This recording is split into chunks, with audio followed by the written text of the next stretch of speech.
Hello student, कैसे हैं। मैं अभय शांडिल्या फिर से एक बार केमिस्ट्री की शुरुआत कर रहा हूं। और स्टूडेंट, पिछले क्लास में आप लोगों ने देखा था पॉली एक्सक्लूजन प्रिंसिपल। आज हम लोग देखते हैं होन्ड्स रूल। बहुत ही इंटरेस्टेड टॉपिक है स्टूडेंट, पूरी नज़र बोर्ड पर रखेंगे। और अगर पूरी नज़र बोर्ड पर रखते हैं तो मैं आपको एक आसान सवाल पूछूंगा जिसका आंसर उस सवाल में ही आपको ढूंढना है। गौर से आप बोर्ड को देखिए। होन्ड्स रूल, पहले हम लोग होन्ड्स रूल को पढ़ लेते हैं। Hund's rule of maximum multiplicity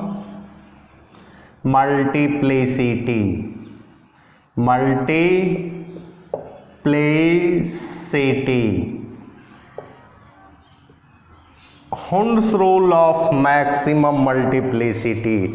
तो हम लोग देखते हैं, एकदम बोर्ड पर नज़र रखिएगा, आपको इतना आसानी से समझ में आएगा कि आप हर सवाल को सोल्व कर सकते हैं। इसलिए एकदम ज़्यादा नहीं, मात्र 10 से 15 मिनट का वीडियो है, आप पूरी तरह से देखिएगा। ठीक है स्टूडेंट। सबसे पहले पिछले क्लास में मैंने बताया था सब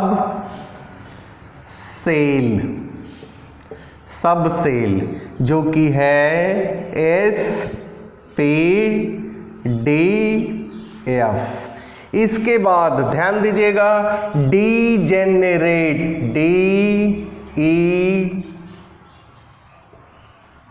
डीजेनरेट ऑर्बिटल, वैसा ऑर्बिटल जिसका एनर्जी समान हो। डीजेनरेट का मतलब होता है वैसा ऑर्बिटल जिसका ऊर्जा क्या हो, समान हो। इसका डिफिनेशन हम लोग लिखेंगे, पहले इसको समझ लीजिए। इसके बाद सेम डायरेक्शन ऑफ स्पिन अगर कर, चूंकि स्पिन में होता है क्लॉकवाइज एंटी क्लॉकवाइज, तो कहता है सेम डायरेक्शन। अगर ऊपर है तो सभी ऊपर होगा, नीचे है तो सभी नीचे होगा, नहीं तो फिर एक ऊपर होगा एक नीचे होगा, एक ऊपर होगा एक नीचे होगा, इस तरह से। तो हम लोग देखते हैं एस ऑर्बिटल में कितना इलेक्ट्रॉन होता है स्टूडेंट, 2। पी में कितना होता है, 6। डी में कितना होता है, 10। एफ में कितना होता है, 14। अब हम लोग इसको बना लेते हैं डीजेनरेट ऑर्बिटल। एस ऑर्बिटल में 2 इलेक्ट्रॉन होता है, 2 इलेक्ट्रॉन के लिए हम लोग डीजेनरेट ऑर्बिटल 1 बनाएंगे, एक इस तरह से। और एक ऑर्बिटल में सिर्फ ओनली 2 इलेक्ट्रॉन होता है, और दोनों क्या होता है, एक क्लॉकवाइज होता है और एक एंटी क्लॉकवाइज होता है, यही राइट है। अगर इसको आप इस तरह से कर देते हैं, इस तरह से, या इसको इस तरह से कर देते हैं, इस तरह से कर देते हैं, तो होन्ड्स रूल के अनुसार ये दोनों गलत हो जाएगा। इसी को कहते हैं सेम डायरेक्शन। लेकिन यहाँ जो है हम लोग सिर्फ खाली रखेंगे, इधर बनाते हैं स्पिन, सेम डायरेक्शन स्पिन इधर, यानी इसमें एक क्लॉकवाइज दूसरा एंटी क्लॉकवाइज इलेक्ट्रॉन होगा। फिर इसके बाद अब देखिए पी ऑर्बिटल है। पी ऑर्बिटल में 6 इलेक्ट्रॉन होता है, और डीजेनरेट ऑर्बिटल, एक ऑर्बिटल में सिर्फ 2 इलेक्ट्रॉन होता है। इसके लिए 3 डीजेनरेट ऑर्बिटल, 1 2 3 हो गया। अब इधर हम लोग इलेक्ट्रॉन को अरेंज कर देते हैं, इलेक्ट्रॉन को भर देते हैं सेम डायरेक्शन। ए ऊपर हुआ क्लॉकवाइज, नीचे हुआ एंटी क्लॉकवाइज, ऊपर हुआ clockwise anti clockwise, clockwise anti clockwise. यही होन्ड्स रूल कहा था कि इलेक्ट्रॉन को इसी तरह से हम सजाएंगे। अब देखिए डी ऑर्बिटल में 10 इलेक्ट्रॉन है, तो हम लोग कै घर बनाएंगे, कै ऑर्बिटल बनाएंगे, 5 ऑर्बिटल बनाएंगे।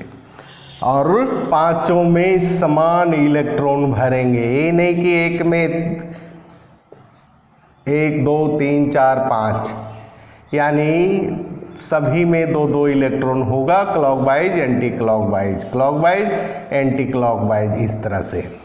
अब बताइए एफ ऑर्बिटल है, एफ ऑर्बिटल में कितना डिजेनरेट ऑर्बिटल बनेगा स्टूडेंट?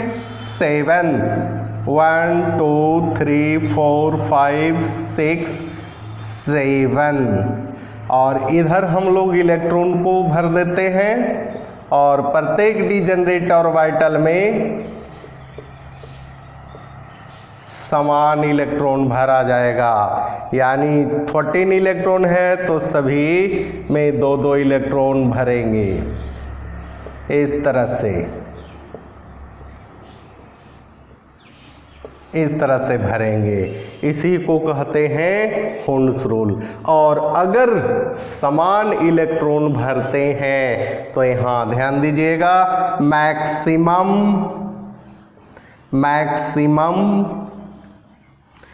स्पिन मल्टीप्लिसिटी होगा, मिनिमम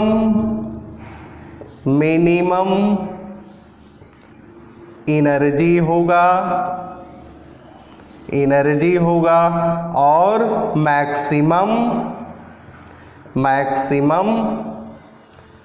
स्टेबिलिटी होगा। तो हुंड्स रूल के अनुसार कहता है कि इलेक्ट्रॉन जो है इनकम्प्लीट ऑर्बिटल में दौड़ता है, और जब इनकम्प्लीट ऑर्बिटल में जाता है और सभी ऑर्बिटल में इलेक्ट्रॉन की संख्या समान होती है और सभी का स्पिन सेम होता है, तो उसमें मैक्सिमम स्पिन मल्टीप्लिसिटी होगा, मिनिमम एनर्जी ऊर्जा कम हो जाएगा, और जो चीज़ में जितना कम एनर्जी होगा वो उतना ही अधिक स्टेबल होगा। यही हुंड्स रूल साहब कहे थे। हुंड्स रूल के अनुसार electron exhibit a general tendency to remain unpaired electron filled in incompletely orbital, यानी वह ऑर्बिटल जो इनकम्प्लीट हो, ठीक है, incomplete, so as to have maximum spin multiplicity, जिसका मल्टीप्लिसिटी अधिक हो, मिनिमम एनर्जी ऊर्जा कम हो, और मैक्सिमम स्टेबिलिटी ऊर्जा क्या हो, स्थायित्व अधिक हो। जैसे मान लिया आप मोटा मोटी हम लोग देखते हैं, इसको मिटा देते हैं स्टूडेंट, पहले इसका डिफिनेशन लिख लीजिए, डिजेनरेट ऑर्बिटल, ऊपर में लिख लीजिए degenerate orbital, degenerate orbital, the orbital having the same energy are called degenerate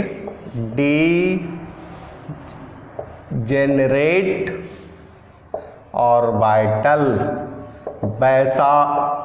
वैसा ऑर्बिटल जिसमें ऊर्जा समान हो उसको क्या कहेंगे, डिजेनरेट ऑर्बिटल। और हुंड्स रूल पूछेगा क्या है, तो कहेंगे electron exhibit a general tendency to remain unpaired electron filled in incompletely orbital so as to have maximum spin multiplicity, minimum energy and maximum stability. इसको नोट किया जाए स्टूडेंट, इसके बाद एग्जाम्पल से समझाया जाएगा आपको।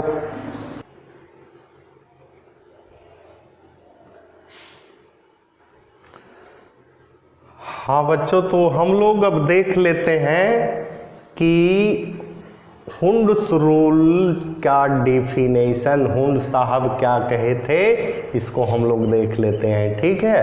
तो ऊपर लिखिएगा, electron have the general tendency, electron have the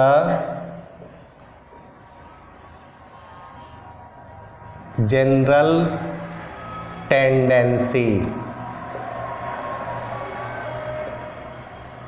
to remains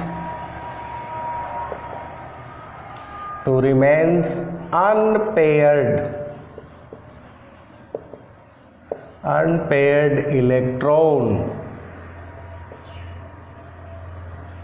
filled in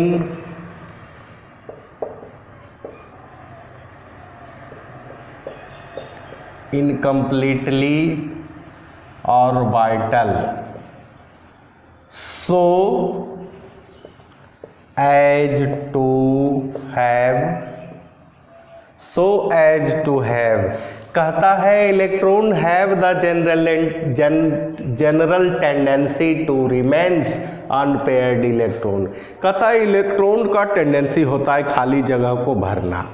ठीक है, जैसे मान लिया कोई मेन वायर है और उस वायर में आप कोई तार लाके जोड़ दीजिएगा, उसमें बॉल लगा दीजिएगा, तो क्या वो बॉल जलेगा कि नहीं? बिल्कुल जलेगा।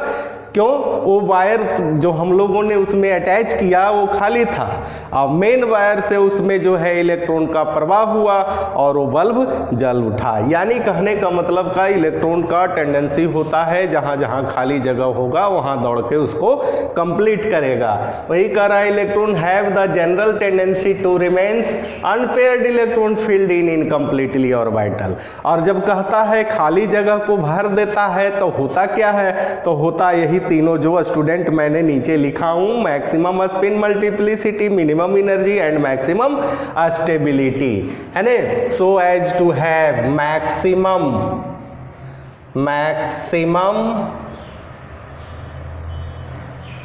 Spin multiplicity, spin multiplicity. इसके बाद क्या होगा? Minimum energy.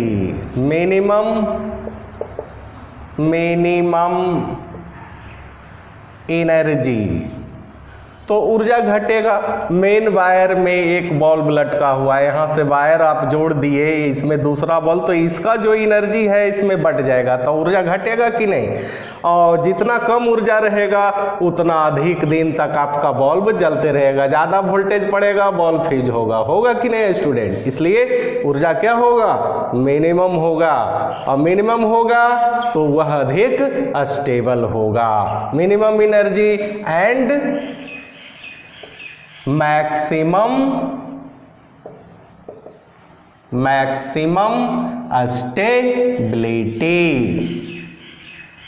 स्टेबिलिटी। तो आपको समझ में आया हुंस रूल यही चीज है कि electron exhibit a general tendency. Electron में टेंडेंसी होता है खाली जगह फील्ड ऑर्बिटल को भरना, और फील्ड ऑर्बिटल में इलेक्ट्रॉन जब भर जाएगा तो मैक्सिमम स्पिन मल्टीप्लिसिटी होगा, मिनिमम एनर्जी होगा एंड मैक्सिमम स्टेबिलिटी होगा। अब स्टूडेंट हम लोग एग्जाम्पल से समझते हैं, ध्यान दीजिए, एग्जाम्पल से हम लोग इसको बारीकी से ध्यान दीजिएगा, हर चीज आपको समझ में आएगा। जैसे मान लिया हम नाइट्रोजन को लेते हैं, नाइट्रोजन को, और नाइट्रोजन 7 नंबर पर है।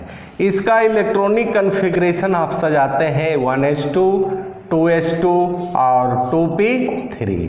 और जो है मैंने पहले ही बताया कि वैलेंस इलेक्ट्रॉन ही टेक पार्ट, तो हम सारा इलेक्ट्रॉन को काहे सजाएंगे? ऐसे आप सजा सकते हैं, है ना, आप सजा भी सकते हैं, छोड़ भी सकते हैं। ए पहला है n का मान 1, ए दूसरा है n का मान 2। तो हम लोग सजाते हैं, इसको सजाते हैं। एस ऑर्बिटल में डीजेनरेट ऑर्बिटल 1 होगा, और 1 इलेक्ट्रॉन है तो एक क्लॉकवाइज और दूसरा एंटी क्लॉकवाइज। फिर इसके बाद पी ऑर्बिटल है, पी ऑर्बिटल 3 ऑर्बिटल होगा, डीजेनरेट ऑर्बिटल। अब यहाँ ध्यान दीजिएगा, यही हुंस रूल आपको समझ में आएगा। जैसे देखिए ये डीजेनरेट, इसमें 3 गो है और इलेक्ट्रॉन 3 गो है, तो 3 इलेक्ट्रॉन है तो 3 इलेक्ट्रॉन को हम लोग सजाएंगे। यानी एक इलेक्ट्रॉन, दो इलेक्ट्रॉन, तीन इलेक्ट्रॉन। अब यहाँ देखिए स्टूडेंट, हुंस रूल के अनुसार ये कहता है गलत है। हुंस रूल के अनुसार क्या है? गलत है। अब यहाँ देखिए, इसको हम लोग करते हैं, फिर से एक बार सजाते हैं। इसमें तो दो इलेक्ट्रॉन है और इसमें एक, दो, तीन। इसका एक इलेक्ट्रॉन जो है इसमें चला जाएगा, ठीक है, तो सभी में समान इलेक्ट्रॉन होगा। यानी इस तरह से, इस तरह से, इस तरह से। ये भी हुंस रूल के अनुसार स्टूडेंट गलत है। क्यों? स्पिन का डायरेक्शन क्या है? रॉन्ग है। देख रहे हैं, एक ऊपर है, दूसरा नीचे है, ऊपर है, नहीं, सेम डायरेक्शन में होना चाहिए। यानी हुंस रूल के अनुसार क्या होना चाहिए? इस तरह से, सेम डायरेक्शन में, इस तरह से।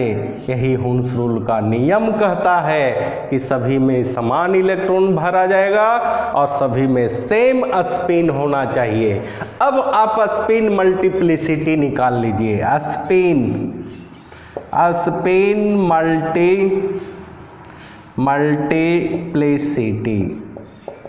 मल्टीप्लिसिटी यानी इसका होता है 2s+1। एक फॉर्मूला होता है स्टूडेंट, वेयर s बराबर क्या है? वेयर s बराबर स्पिन क्वांटम नंबर। अब देखिए स्पिन क्वांटम नंबर पहले यहां से निकालिए। स्पिन क्वांटम नंबर शॉर्टकट लिखिए। एक क्लॉकवाइज है, दूसरा एंटी क्लॉकवाइज। क्लॉकवाइज के लिए +1/2, एंटी क्लॉकवाइज के लिए -1/2। क्या होगा? 0 हो जाएगा। लेकिन ये तीनों में सिंगल सिंगल इलेक्ट्रॉन है और सभी क्लॉकवाइज है, यानी 1/2 = 3/2 आया।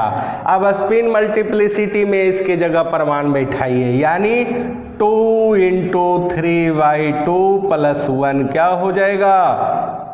4 होगा। यही स्पिन मल्टीप्लिसिटी आया। इसको नोट किया जाए स्टूडेंट, फिर एग्जांपल से हम लोग समझेंगे।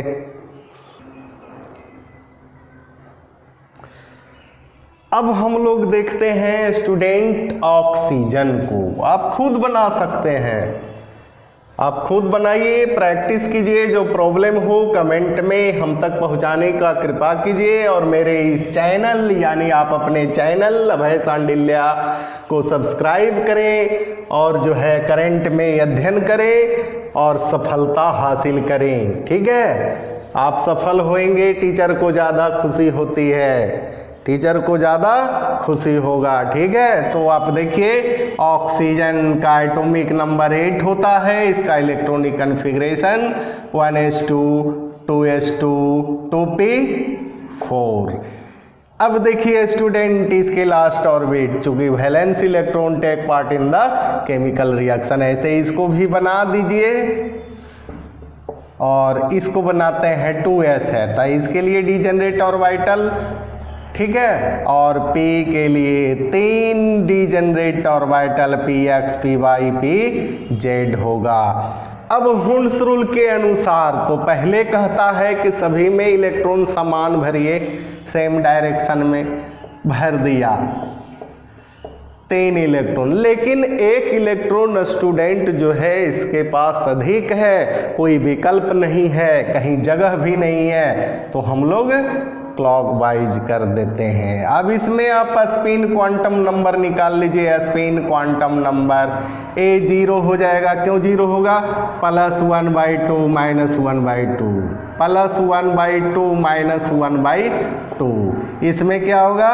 +1/2 -1/2 कैंसिल हो जाएगा, लेकिन ये दोनों में सिंगल इलेक्ट्रॉन है। +1/2 उसके बाद +1/2 यानी 2/2 = 1।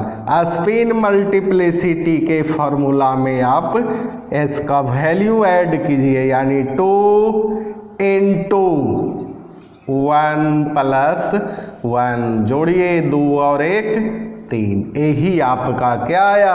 आंसर आया। आप गौर से देखिए, ठीक है। इसके बाद जो है स्टूडेंट आप बनाइए फ्लोरीन 9 नंबर पर। इसको आप बनाइए तो मैं देखता हूं कि आपसे बनता है कि नहीं। बनेगा? बहुत आसान है स्टूडेंट, ध्यान दीजिए। 9 नंबर पर है 1s2 2s2 2p 5 होगा 5। अब इसको डिजेनरेट ऑर्बिटल में इलेक्ट्रॉन को सजाइए, यानी इस तरह से होगा। और p में डिजेनरेट होगा, सभी में समान पहले इलेक्ट्रॉन को भरेंगे, समान भर दिए। इसमें 5 है, 3 इलेक्ट्रॉन एक इसमें डालिए और एक इसमें डालिए, सिंगल बच गया 1, यानी स्पिन क्वांटम नंबर +1/2 होगा। स्पिन मल्टीप्लिसिटी 2s + 1 = 2 × 1/2 + 1, यानी 1 और 1 2। तो आपको समझ में आ रहा है ना? इसको आप नोट कर लीजिए। इसके बाद मैं आपको एक क्वेश्चन लिखूंगा, उसका आंसर उसमें ही आपको ढूंढना है। क्वेश्चन है स्टूडेंट, पोटासियम के सिंबल क्या होगा? पोटासियम के सिंबल क्या होगा? स्टूडेंट देख रहे हैं, क्या होगा? के होगा? होगा कि नहीं? देखिए यहां लिखा हुआ है, यहां क्या हटा दीजिए, पोटासियम के सिंबल होगा, पोटासियम के सिंबल होगा।